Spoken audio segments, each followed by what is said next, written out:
Bien, je vous propose de reprendre sans plus tarder. Merci de reprendre place. Donc, le prochain exposé porte sur la chirurgie par les voies naturelles, un nouveau champ d'action pour la robotique. Donc, il est donné par Michel de Matelin, qui est professeur à l'université Louis Pasteur de Strasbourg et à l'École nationale supérieure de physique de Strasbourg. Tu as commencé comme maître de conférence à l'université Louis Pasteur et maintenant professeur donc des universités à l'École nationale supérieure de physique de Strasbourg. Il a obtenu un diplôme d'ingénieur de l'Université catholique de Louvain en 1987 et une thèse à Carnegie Mellon University à Pittsburgh en 1988. Il est responsable de l'équipe automatique vision et robotique qui compte 35 chercheurs dans le domaine de la robotique médicale au sein du laboratoire des sciences de l'image et de l'informatique et de la télédétection donc à Strasbourg. Il est coordonnateur du réseau national Robotex, des plateformes de recherche d'excellence en robotique, qui a été retenu donc comme un équipement d'excellence dans le cadre des investissements d'avenir 2011. Michel. Donc, merci Jean-Paul pour cette introduction et aussi merci de m'avoir invité pour ce colloque. Alors, dans l'évolution des structures universitaires françaises à Strasbourg, donc maintenant on n'a plus qu'une université, donc je suis passé de l'université Louis Pasteur à l'université de Strasbourg donc il y a 3 ans. Et mon école, toujours la même chose, on est dans les phases de regroupement et d'alliance, et mon école est maintenant associée à Télécom, à l'Institut Télécom, et donc a changé de nom cette année pour devenir Télécom Physique Strasbourg.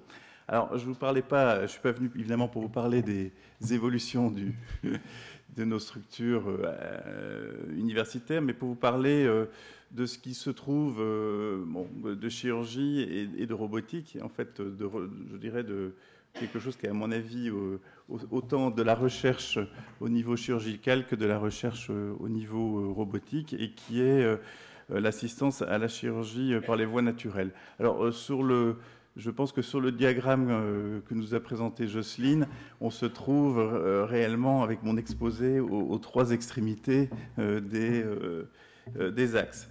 Alors juste en petite boutade introductive, une remarque d'un chirurgien anglais très célèbre dans les années 30, pour vous dire qu'on a toujours l'impression qu'on est au sommet de quelque chose, mais très modestement, on est toujours en route vers d'autres évolutions. On se doute bien que depuis 1930, la chirurgie a fait beaucoup de progrès. Alors, le contexte de ma présentation, aujourd'hui, dans le domaine en particulier, donc mon laboratoire CNRS est hébergé dans un institut au sein des hôpitaux universitaires de Strasbourg, donc, qui est l'IRCAD, et qui est spécialisé, c'est le professeur Maresco, son président, et qui est spécialisé dans la chirurgie donc mini-invasive, en particulier la chirurgie abdominale, donc laparoscopique. Et dans ce domaine, donc mes références chirurgicales de cette matinée vont évidemment être liées à l'activité du centre. Alors, dans ce domaine, je dirais qu'il y a aujourd'hui beaucoup de procédures qui se font de manière mini-invasive, comme vous l'avez pu le voir dans la présentation précédente. Alors ici, dans la version manuelle, donc il s'agit essentiellement d'opérer de l'extérieur avec des instruments qui ressemblent à des tiges et à l'aide d'une vision endoscopique, alors dont la qualité s'est améliorée évidemment au fur et à mesure des progrès des caméras. Donc là, on est en haute définition. Alors, ces chirurgies qui sont banales, je dirais, aujourd'hui, si vous faites opérer de la vésicule biliaire, vous avez quand même beaucoup d'hôpitaux qui vont vous proposer une approche célioscopique, se font donc avec des instruments rigides qu'on passe dans l'abdomen à travers donc des trocars qui servent aussi à faire les incisions. Et donc souvent 4, 5, voire parfois 6 incisions, suivant le nombre d'instruments nécessaires pour la chirurgie. Alors la caméra est déportée et on a une instrumentation donc assez complexe à manipuler, hein, puisque ce sont des longues tiges avec tout au bout l'instrument et avec une vision indirecte. Donc, ce qui a expliqué l'arrivée, entre autres, du robot Da Vinci, dont Jocelyne Trocaz vous a fait la présentation. Alors ça, c'est aujourd'hui, je dirais, un petit peu le standard, on peut l'appeler quand même le standard. Le concept dont je vais vous parler, c'est peut-être le demain. Alors demain, parce que j'ai encore mis un point d'interrogation, puisque on en est aux évaluations cliniques, on n'en est pas encore à la routine. Donc c'est un concept qui va certainement évoluer et dont les indications ne sont pas encore complètement... les meilleures indications, par exemple, ne sont pas nécessairement définies aujourd'hui. Et donc c'est la chirurgie qu'on appelle transluminale par les voies naturelles. Alors en anglais, c'est NOTES, Natural Orifice Transluminal Endoscopic Surgery. Et un voisin et cousin, puisqu'en fait les objectifs sont assez similaires, qui est la chirurgie par trocar unique, où au lieu de faire 6 incisions, on fait tout passer par un seul trocar placé au niveau du nombril. Et donc est appelé aussi couramment chirurgie sans cicatrice. Alors ce n'est pas sans cicatrice, on va le voir, mais c'est disons sans cicatrice visible.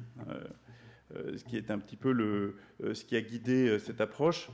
L'objectif est donc évidemment d'amener tous les instruments sur le site de la chirurgie par une seule incision.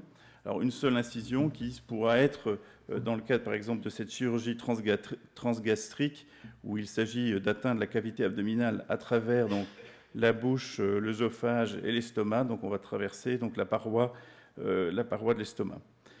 Dans la version par trocar unique, donc comme je disais, ça sera à travers le nombril. Et les voies naturelles, bon, ça peut être aussi une voie anale, vaginale ou même au niveau de l'urètre. Donc il s'agit pour toute chirurgie qui amène l'instrumentation donc par un orifice naturel. Alors ça suppose une évolution de l'instrumentation. Donc on ne peut plus évidemment venir avec des systèmes rigides, puisqu'il va falloir courber l'instrument, le faire passer dans un canal étroit. Éventuellement, il va falloir guider son insertion, puisque on ne sera pas en ligne droite. On est aussi dans une vision différente de la scène chirurgicale, puisque en fait, on a comme seul élément de vision donc une caméra, on appelle en langage robotique embarquée, qui se trouve à l'extrémité de l'instrument. Donc une caméra miniature qui permet de voir, mais qui permet de voir uniquement juste devant son instrument, par rapport à la vision précédente, où nous avions une caméra qui venait avec un endoscope latéralement sur le site chirurgical. Donc cette chirurgie, alors je peux l'illustrer par une petite animation, va consister, par exemple, dans l'illustration ici de cette voie transgastrique, donc à amener l'endoscope jusqu'à l'estomac. Donc ensuite, pour pouvoir performer une telle chirurgie, il va falloir l'équiper d'une instrumentation ad hoc pour traverser la cavité, traverser la paroi de l'estomac et entrer dans la cavité abdominale. Évidemment, cette instrumentation n'existait pas jusqu'il y a encore avant qu'on se lance dans cette approche. Donc c'est un domaine où il a clairement fallu faire aussi évoluer l'instrumentation. Outre percer la cavité abdominale, la paroi de l'estomac, pour arriver dans la cavité abdominale, il va falloir évidemment développer des instruments pour saisir, découper, éventuellement aspirer à l'intérieur de l'abdomen. Alors, par où a commencé la recherche ou les applications? Elles ont commencé avec des systèmes classiques d'endoscopie, c'est-à-dire les premières approches de la chirurgie transluminale s'est faite avec des endoscopes style gastroscope que vous utilisez aujourd'hui uniquement pour du diagnostic. Ces gastroscopes sont flexibles, équipés de caméras et ont souvent un canal ou deux pour passer des instruments flexibles. Alors, Pour faire de la chirurgie, le gastroscope est malheureusement pas suffisant. Il y a différentes problématiques.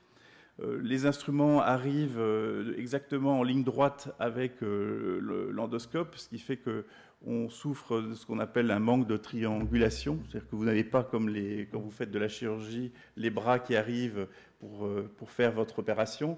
Vous êtes comme si vous aviez les bras le long du corps. Donc ça, c'est un premier problème. Un autre problème dans la conception d'instruments, c'est que vous avez à manipuler à travers les canaux de l'endoscope ces instruments flexibles.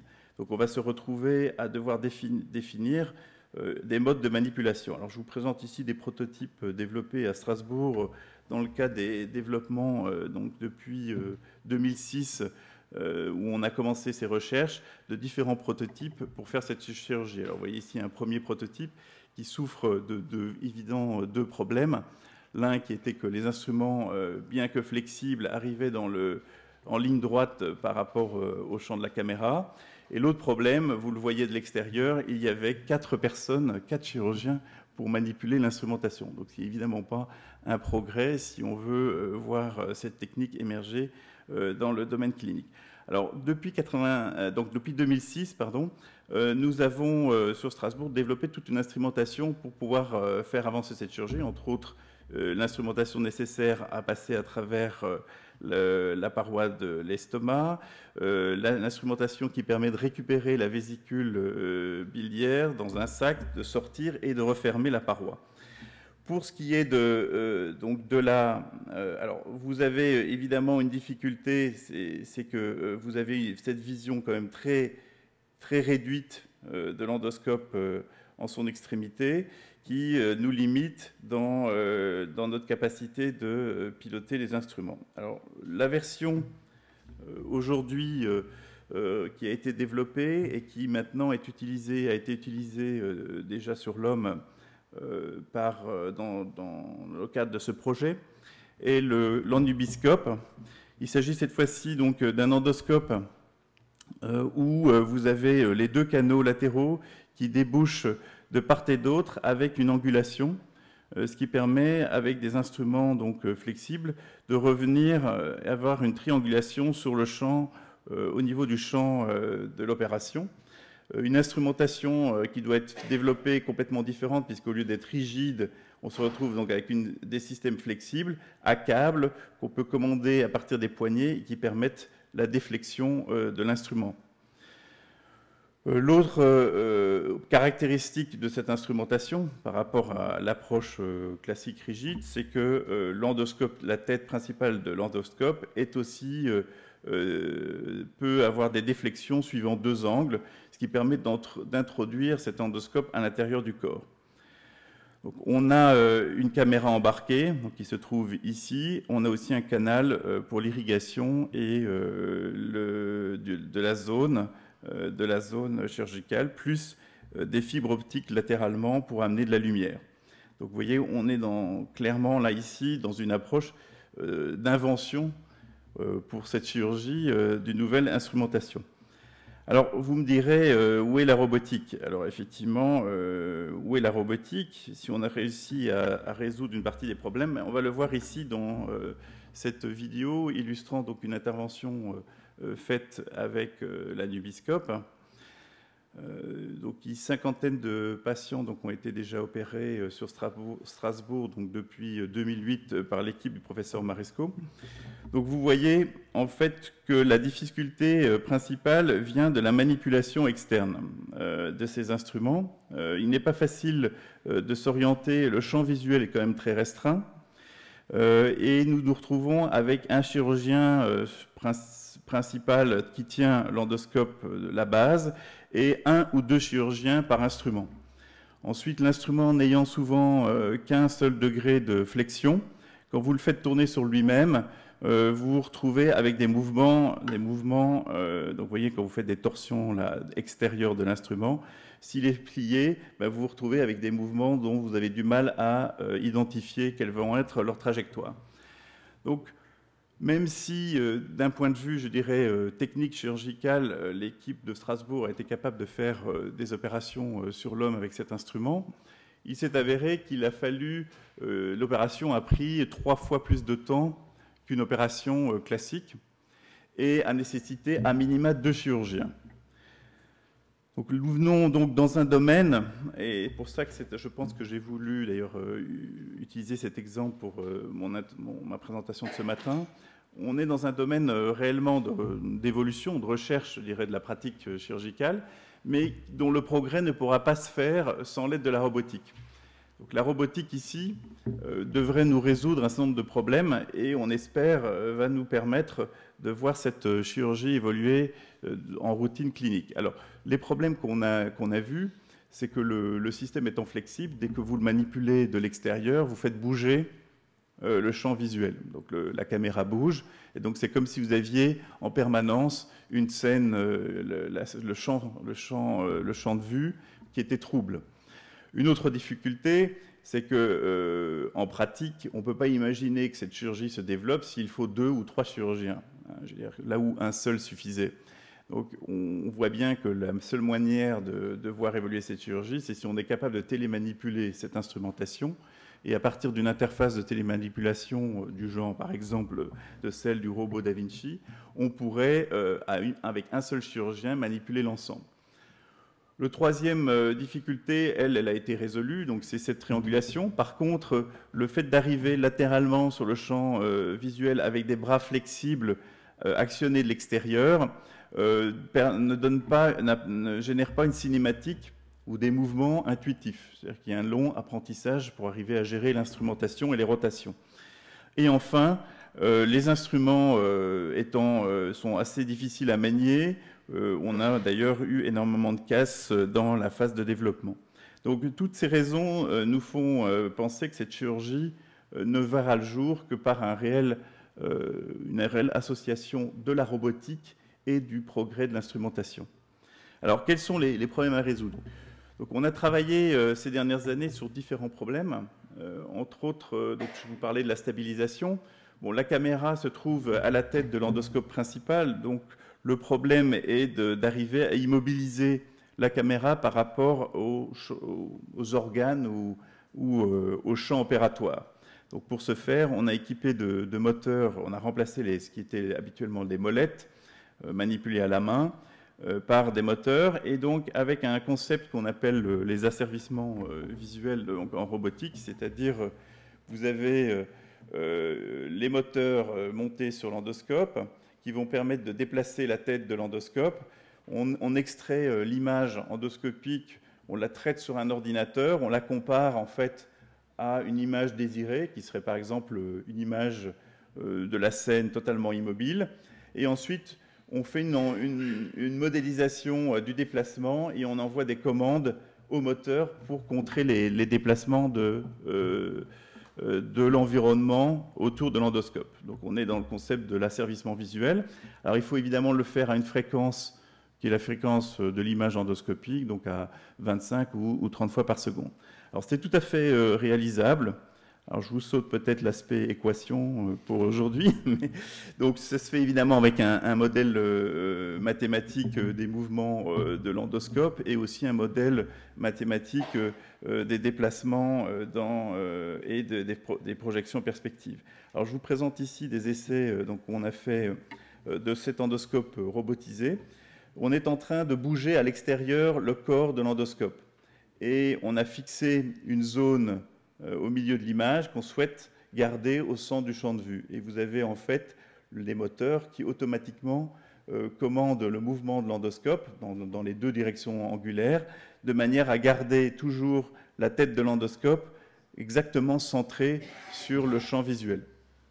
Alors ça se fait avec des techniques, alors là on est plutôt dans les sciences traitement d'image, donc les sciences de l'ingénieur et de l'informatique, mais tout à fait gérable avec un équipement informatique standard, puisque ça a été réalisé avec un ordinateur de type PC. Alors vous avez ici le même genre d'essai, toujours sur mannequin, où cette fois-ci on simule un mouvement respiratoire, avec un petit système robotique, et nous allons avoir l'endoscope qui va se mettre automatiquement, donc sans sans qu'on lui ait enseigné au départ le mouvement, va s'asservir pour se déplacer automatiquement avec le mouvement de la cible, où la cible a été définie en fait par le chirurgien. Alors je vous montre aussi, alors là ici évidemment c'est des essais qui se font dans un environnement contrôlé, avec une lumière adéquate. C'est évidemment une difficulté supérieure si on veut faire les mêmes essais in vivo. Donc vous avez ici ces essais, cette fois-ci, donc sur un mouvement du foie. Donc vous voyez que le foie bouge de plusieurs centimètres avec la respiration. Et l'endoscope va ici maintenant se synchroniser avec ce mouvement. Donc la zone d'intérêt qui se trouvait ici est acquise à chaque 30 fois ou 25 fois par seconde. Une comparaison est faite avec la scène immobile et l'endoscope. Les moteurs sont commandés de manière à suivre exactement l'environnement. Donc l'objectif est d'avoir une scène chirurgicale immobile, donc virtuellement immobile, parce qu'en fait elle n'est pas immobile, mais par rapport à l'instrument, virtuellement immobile. Alors, vous voyez effectivement les mesures qu'on a faites. Ça, c'était avant qu'on lance cette synchronisation automatique. Et vous voyez que par asservissement visuel, on peut réduire de manière très importante les mouvements de la cible par rapport à l'instrument. Alors, je vous présente maintenant le premier prototype qu'on a développé de système robotisé. Donc, à minima, il faut savoir que pour faire une chirurgie avec 2 instruments, il nous faut actionner au moins 4 degrés de liberté, puisque si vous la faites à la main, vous avez en fait 4 degrés de liberté par instrument, donc 2 instruments, ça ferait 8. Donc ça serait le minimum en termes de motorisation. L'autre difficulté, par contre, c'est que nous nous retrouvons dans un système où le robot... Donc si nous motorisons notre endoscope avec ses bras, il s'agit quand même d'être dans un mode de co-manipulation, c'est-à-dire le robot ne va pas entrer tout seul à l'intérieur du corps, donc il va falloir que le chirurgien amène l'endoscope sur la scène, et ensuite il faut que l'ordinateur prenne le relais, c'est-à-dire qu'il y ait un échange, on est dans ce concept de co-manipulation, d'échange entre la version automatique de contrôle des mouvements et la version introduction à la main du système. Alors, d'un point de vue de la robotique, là, par contre, je ne vous présenterai pas d'équations, mais on est aussi dans un système robotique assez particulier, puisqu'on a un robot qui est serpent, c'est-à-dire que l'extrémité ici a bien 2 degrés de liberté, mais elle est ce qu'on appelle un robot continu. Donc elle se déforme de manière continue, cette extrémité, dans l'espace. Et en plus, c'est une architecture arborescente, puisque vous avez 2 bras qui sont eux-mêmes actionnés. Donc vous avez arborescente au sens que si la base bouge, ben vous entraînez les bras en même temps. Donc vous êtes obligé de faire une commande de robot inhabituelle par rapport à un robot industriel, où il va falloir coordonner le mouvement de la base avec le mouvement des bras. Alors, nous avons travaillé sur l'optimisation, entre autres, des paramètres. Donc, pour avoir un espace de travail optimal, il faut évidemment venir avec un certain angle, ce que j'appelle, moi, ou ce qu'appellent les chirurgiens la triangulation. Alors, ce qui n'est pas le même, peut-être, mot, d'ailleurs, c'est intéressant, parce qu'on nous a dit qu'on n'utilisait pas le même vocabulaire. Donc, ici, c'est la triangulation au sens des chirurgiens, et peut-être pas, d'ailleurs, au sens des ingénieurs. Alors, je vous présente le système qu'on a développé, donc à base de premier système qu'on a développé et testé, celui-là sur mannequin, donc à partir d'endoscopes de systèmes flexibles existants. Donc vous avez 2 interfaces de télémanipulation. Vous avez la base avec 2 bras. Donc je vous présente donc les mobilités. Donc la base, donc les bras ont 2 angles de déflexion. Vous voyez le mouvement ici des bras. L'instrument au milieu des bras se déplace en translation. Et donc vous avez effectivement plus une rotation propre de l'instrument qui n'est pas actionné ici. Et dans le cas d'instrument, alors là c'est pas le cas, il n'y a pas de pince, mais il y a ensuite l'ouverture et fermeture de pince. Donc on se retrouve avec des instruments à 4 degrés de liberté qui sont ici donc motorisés, plus la base qui a elle-même 2 degrés de liberté. Donc vous voyez, on peut déplacer la tête dans 2 directions de l'espace. Donc notre système robotique est déjà un premier prototype minimal, que j'appelle minimal parce qu'en fait, il m'assure que les degrés de liberté classiques de la chirurgie à la main se retrouvent avec 10 moteurs déjà. Donc c'est déjà un robot qu'on pourrait dire à 10, 12 même, à 12 moteurs si j'inclus l'ouverture et la fermeture de pince. Alors ce système à 12 moteurs donc, va être télémanipulé à travers une interface. Et donc c'est tout l'intérêt de la robotique, c'est qu'on va faire des modèles des mouvements dans l'espace et on va faire aussi des modèles des mouvements de l'interface. Et on va mathématiquement, donc à partir de ces modèles, en ligne, faire les calculs qui permettent de transposer les mouvements ici faits au niveau de l'interface en des mouvements de commande sur l'endoscope. Alors je vous présente, et je vais terminer donc, avec cette vidéo, donc, notre prototype donc, développé donc, il y a déjà un peu plus d'1 an d'ailleurs.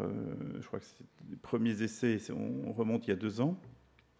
Je vais vous présenter notre prototype télémanipulé. Et on va voir que dans ce prototype, on va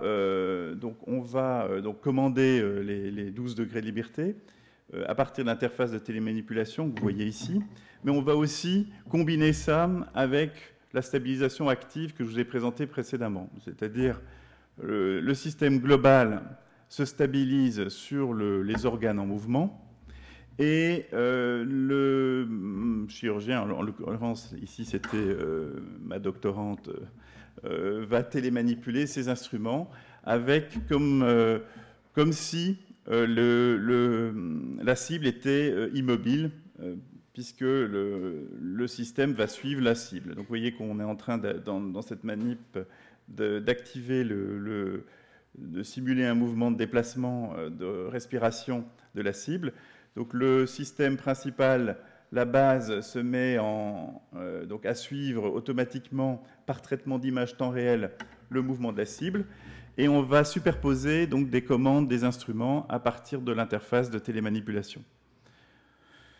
Donc les instruments, donc, je vous ai montré leur déflexion. Il y a donc deux angles. Donc, ça, c'est la vision vue de l'opérateur. Donc c'est la vision de la caméra embarquée. Et donc vous avez ici donc, les mouvements qui sont des déplacements dans l'espace et qui vont être reproduits au niveau des extrémités des instruments. Donc il y a en plus un canal, nous utilisons en plus le canal du milieu pour faire passer un troisième instrument. Alors ce système est donc actionné de l'extérieur, c'est-à-dire que nous avons monté des moteurs sur chaque instrument et sur chaque endoscope pour pouvoir générer donc, tous les mouvements. Donc vous avez ici une illustration, je dirais, assez claire de l'intérêt de la robotique pour une chirurgie qui, à mon avis, ou à notre avis, n'a pas d'avenir sans. Ou alors limitée sur des opérations réduites où il y a peu de mouvement. Voilà, donc je termine ici ma présentation et je suis prêt à vous écouter pour toute question.